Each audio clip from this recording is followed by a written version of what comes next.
السلام علیکم ورحمۃ اللہ وبرکاتہ۔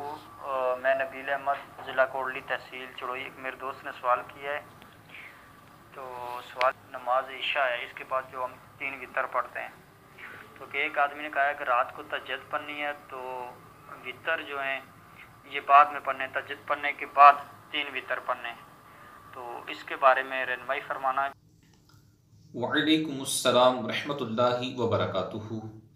یہ لازم نہیں کہ وتر کو تہجد کے نوافل پڑھنے کے بعد ہی ادا کیا جائے، بلکہ وتر عشاء کے فرض پڑھنے کے بعد بھی پڑھ سکتے ہیں، کیونکہ تہجد کا جو وقت ہے عشاء کے فرض پڑھنے کے بعد سے لے کر صبح صادق تک ہوتا ہے، اور جس شخص کو یہ گمان ہو کہ میں غفلت کی وجہ سے یا نیند کی وجہ سے تہجد کے وقت نہیں اٹھ سکوں گا، اس کے لیے تو افضل ہے کہ وہ عشاء کے فرض پڑھنے کے بعد سنتیں پڑھیں، پھر نوافل ادا کرے، اس کے بعد وتر پڑھ لے، اس کے لیے یہ افضل ہے۔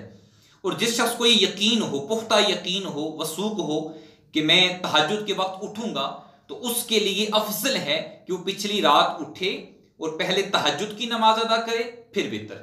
واللہ اعلم ورسولہ اعلم بالصواب۔